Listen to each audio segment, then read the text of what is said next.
But of course, nobody in the world of boxing really seems to be talking about this Errol Spence Jr.'s stats versus Yordenis Ugas. So what better way? Leave it to Boxing Ego to go over this aspect that nobody is talking about in this video. You guys, if you have eyes and vision, you can see on your screen Spence versus Ugas. I pulled the direct show stats from the bout, and there's some pretty interesting things here. Namely, when it comes to the power. No one man should have all this power.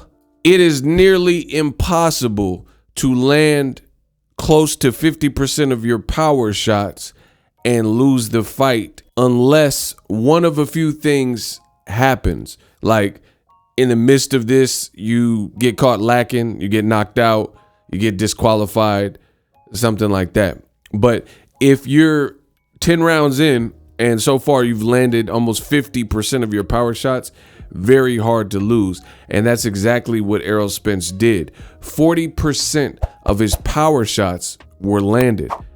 192 landed out of 476 versus Yordenis Ugas landed 28% of his. He threw less by a lot. 279 was thrown and 77 was landed. Now, the other thing is not all power punches are made equal, because not all punchers and all boxers have equal power. So that's one thing. So Ugas, from what I've seen in the fight, Yordenis Ugas, his power punches had very little effect on Errol Spence. And even though he did thread the needle and land some nice singles, he was never able to really get into a rhythm to drive Errol Spence back. And Yordenis Ugas's face wore and bore all the markings of a beatdown, and Errol Spence putting his punches together in bunches to fully eradicate Yordenis Ugas. And I think this is special. Now, I'm not one of those guys who watches boxing and doesn't understand the sweet science, nor do I always refer to CompuBox numbers, because there are times where CompuBox doesn't really tell you what happened in the fight. You're looking at someone's face and scar tissue. Different people have different scar tissue. So a guy's face can look like he got ran over. Doesn't mean he's losing the fight. I get that. But I think the CompuBox and the status of Ugas's face told a major story in this particular fight. And this is one of the examples where CompuBox is dead smack on to what we were witnessing. Now, I said this and I stand by it. Errol Spence Ugas, in real time, I gave Yordenis Ugas 2 rounds. And after watching the Showtime re-air, which happened a week after the actual fight, I literally gave him 1 less round, and I only gave him round 6. This fight was not close. There's a lot of people, you can believe me, you can believe whoever you want. It really don't matter. I get paid both days, you know, whether you agree with what I'm saying or disagree. But at the end of the day, Errol Spence did his thing, and not enough people are talking about the performance, all things considered. Errol Spence was on a longer layoff than Terrence Crawford, who was on a layoff before the Shawn Porter fight.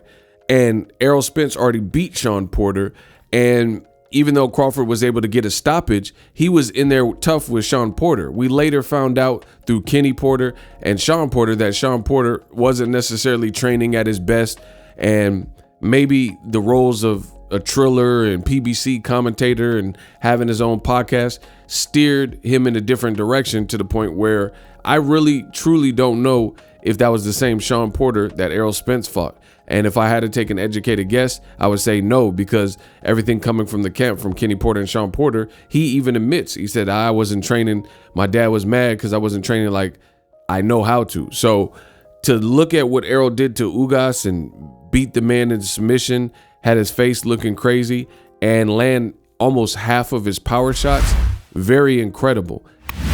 I made a video about it, the long layoff. He was on a longer layoff than Crawford. That's fact. Crawford's last performance was Kell Brook, and Errol Spence was on a layoff of nearly 500 days. So make sure you guys check out that previous content that I've done on the channel. What up, Fight World? It's your boy Ego, and I'm back with some more boxing. Take this time to let you know, thank you for checking out this video. I did look at my YouTube analytics in the month of March, the last 30 days, 50% of you that watched my content subscribed. The other 50% watched it for free on YouTube and didn't hit the subscribe button for whatever reason. Let me know what kind of content you want to see or what I can do to earn your subscription. That does go to help the channel grow organically, which is what I'm all about from the beginning.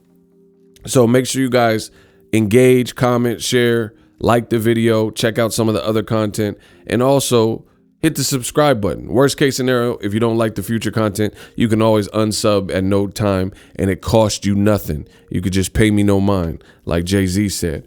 Back to it. Errol Spence Jr., this is a tour de force performance. All things considered, coming off an injury, nearly 500 days of inactivity, and he dominated. And another thing that makes this performance more special than a lot of people are giving credit. See, this is the only part, or one of the parts, that I don't really prefer in the world of boxing. After the fight, everybody's a know-it-all. After the fight, everybody knew the outcome. But leading into the fight, that's not what people were saying. Leading into the fight, people were saying that Errol Spence was going to get stopped. People were saying, I seen comments on my videos and elsewhere, people were saying Errol Spence was weight drained. They were saying Errol Spence was sucked up and his arms look very skinny, and Ugas looked way bigger, and Ugas was going to drop him, and it was going to be an all-out drag-out war. You know, even people who picked Errol Spence, some people thought he was going to be tested in such a major way. And Ugas also was coming off of a career best performance versus Manny Pacquiao. So very impressed with Errol Spence Jr. over Ugas. A guy like Ugas rebuilt his career. He's bigger than Errol Spence, it appeared. And Errol Spence neutralized the threat in a major way. And he had Ugas in there gun shy and looking like the Goonies by the fight's end, landing almost 40% of his power shots. Incredible stuff from Errol Spence. It really hypes up a potential Terrence Crawford fight for undisputed. Two great fighters, two warriors, different styles, but very similar demeanor. They both got dog in them, but not enough people are talking about these actual stats. I mean, he landed 40%, and Errol is showing us that he's a current great and a future Hall of Famer great. And the thing is, he can get it done in multitudes of ways. Mikey Garcia showed more of his boxing. This fight, he showed he can box, but also bring it to you, step to you, and really rough you up. Let me know how I did in this video. Subscribe to the channel if you dig the content. As always, hate, comment, and subscribe. Till next video, it's Ego signing off. And I'm the best in the business. Deuces. And I'm out. Are you tired of your YouTube videos not getting any views? Well, consider TubeBuddy. I've used TubeBuddy for years to scale up my YouTube channel. Now we're sitting over 200,000 subscribers.